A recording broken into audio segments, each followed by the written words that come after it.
This is Mission Control Houston. Welcome to today's ISS Update. It is Thursday, June 14th, 2012. This is a live view inside the International Space Station's Flight Control Room.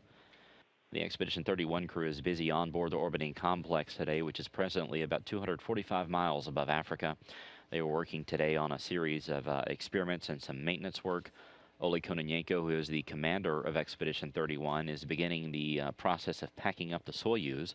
That will soon bring he and Andre Kuipers and Don Pettit home. He is packing it up full of items that's going to come home with that crew.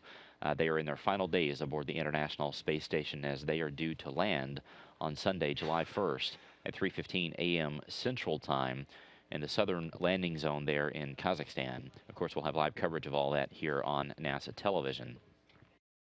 Additionally, today, Kononenko has been doing some surface sampling inside the Russian segment. This is basically where they take some swabs of some of the hard surfaces there in the Russian segment of the orbiting complex, just to make sure that everything is neat and tidy and there's no bacteria growing in certain sections.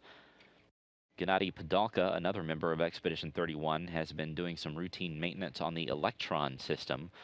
This is the Russian version of the oxygen generator on board the station. There's also one inside the U.S. segment. Sergei Revin has been transferring oxygen from the Progress vehicle that is currently attached to the International Space Station. That Progress brought up 2.5 tons of supplies to the crew, but it also transfers over fuel and water and air to the space station itself. There you see the Progress 47 docked with the the Pirs docking compartment on the bottom side of the International Space Station. Poisk is up top. That is where the Soyuz 30 or the TMA-04M is currently docked. That is the vehicle that brought up Padalka and Sergei Revin into Akaba. There is the Soyuz 29 or the TMA-03M. That is the vehicle we mentioned earlier that's going to be bringing home Kononenko, Kononenko, Kuipers, and Pettit coming up in a couple of weeks. And then back there at the back is the ATV-3, the European automated transfer vehicle that came up back in March that is currently stocked full of supplies that the crew continues to unload and pack it full of trash. That ATV is going to be burning up in the Earth's atmosphere at the end of the summer. Joe Akaba has been updating software on one of the station's laptop computers. He has also been working on the Glacier experiment. This is an onboard freezer that keeps samples and other items that the crew needs to store at low temperatures. He's also been working on the BASS experiment. This stands for the burning and suppression of solids. The crew has been working on this for the last several days. BASS is an interesting experiment. It takes a look at how flames burn in space. They act a little bit differently up there with no gravity.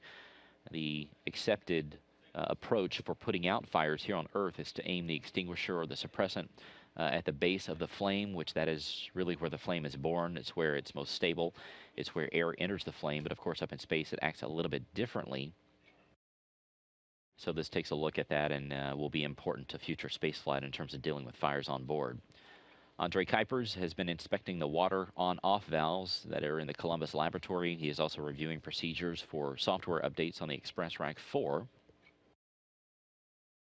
And there, as the Nile River comes into view, the crew continues to work, including Don Pettit, who's been taking samples from the fluid physics experiment facility.